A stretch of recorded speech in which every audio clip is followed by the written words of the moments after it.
दिक्कालाद्य नव छिन्ननांत चिन्मात्र मूर्तये स्वानुभूतये कमानाय नमः शांताय तेजसे। वैसे तो ये शब्द उधार के हैं और गोरख हमेशा कहते हैं कि उधार के शब्दों से मनुष्य कभी अपना कल्याण नहीं कर सकता। मुझे लगता है कि यहाँ कल्याण की बातें करना भी व्यर्थ है, क्योंकि मैंने यहाँ ज़्यादातर भेड़ पाए इसी सभा में। महाराज जी इतने अच्छे वचन आपको दे रहे थे, लेकिन आप भेड़ बकरियों की तरह इधर उधर और कभी बाहर जा रहे थे, कभी अंदर आ रहे थे। शायद ही आप महाराज जी द्वारा दिए जा रहे गोरख के शब्दों को अपने भीतर उतार सको, ये तो दूर की बात है, सुन भी ना पाए होंगे। इसलिए मैं आपको भेड़ बकरी कह रहा हूं। और मैं सत्य कह रहा हूं महाराज जी कि भैंस के आगे बीन बजाओ, भैंस जाए पगुराए। सुना होगा आपने कि आप गोरक्षनाथ जी के इतने अच्छे अमृत वचन जो इन्हें दे रहे थे, क्या ये वास्तव में ले पा रहे थे? ये बहुत बड़ा महत्वपूर्ण विषय है और बहुत मुझे लगता है कि चिंतनीय विषय है। केवल आप इकट्ठे होके एक सभा कर लोगे, गोरख जयंती मना लोगे, उससे कुछ भी भीतर परिवर्तन होने वाला नहीं है। और गोरख हमेशा ये कहते हैं कि भीतर भीतर परिवर्तन करो। अजपा जाप जपो रे योगी, त्रिपुटी मध्य ध्यान रहे।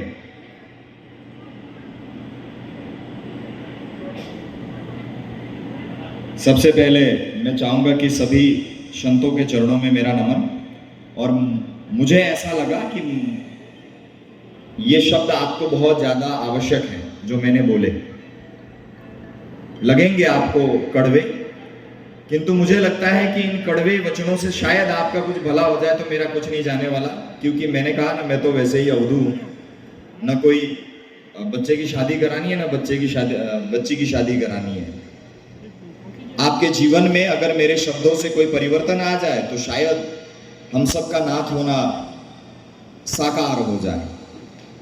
क्योंकि बुरा यही लगा कि महाराज जी आपको जो शब्द दे रहे थे, ये इतने कीमती शब्द थे कि आप संसार में न तो हीरो से, न तो मोतियों से, न तो धन से, न वैभव से, न संपदा से उन शब्दों को अर्जित नहीं कर सकते। क्योंकि जो वो शब्द बोल रहे थे उसमें ज्यादातर शब्द गोरख के थे।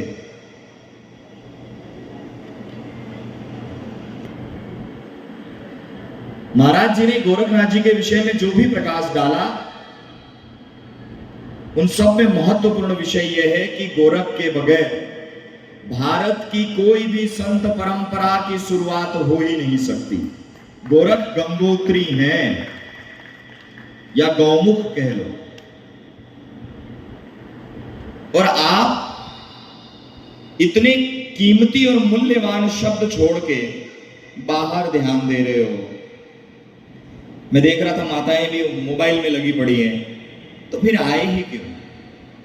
इसीलिए मैं कभी किसी मतलब ऐसे सभाओं में या कहीं आने जाने में विश्वास छोड़ चुका हूं। मस्त रहता हूं अपने मठ पे, घूमता हूं, भिक्षाटन करता हूं। और गोरक्षनाथ जी ने जो कहा है यज्ञ, क्योंकि वो जीवन भर धुनी रमाते रहे, मैं तो यज्ञ में ही विश्वास कर चुका हूं। यज्ञ और योग, ये दो विषय ही नाथ संप्रदाय के हैं। और रहता हूं वहीं जहां पे उन्होंने मशेंद्र नाथ जी की भी माया को तोड़ी थी, धौलागढ़, जिसे कहते हैं स्वर्ण पर्वत में तब्दील किया गया। हालांकि मैं व्यक्तिगत चमत्कारों में विश्वास नहीं करता हूँ, रसायन विद्या से किया था ये मानता हूँ, क्योंकि वो विद्या के धनी थे। और मुझे लगता है कि शायद मैंने आप लोगों को अगर डांटा हो तो उसके लिए क्षमा चाहूँगा। और मेरे पास भी समय बड़े मूल्यवान है, समय है नहीं तो मुझे निकलना भी है।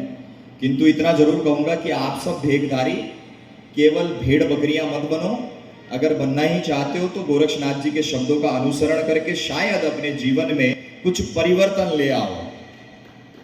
क्योंकि जिसे आप अस्थाई समझ रहे हो, नहीं, मैं देखता हूं नाथ जी लोगों के भीतर भी प्रचंड मात्रा में इतने अहंकार है जैसे सोचते हम ही गोरख हो।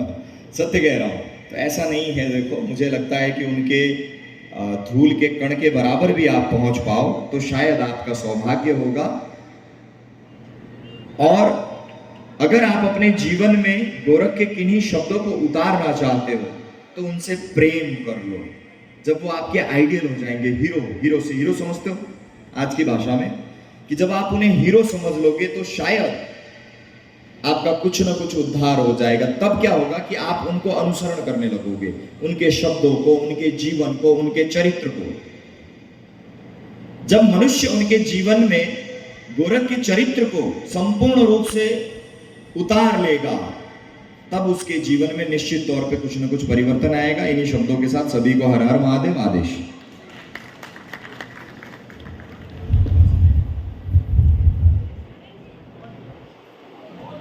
बहुत ही सुंदर वचन, क्योंकि अभी सभी नाथ समाज को ऐसे संतों की आवश्यकता है।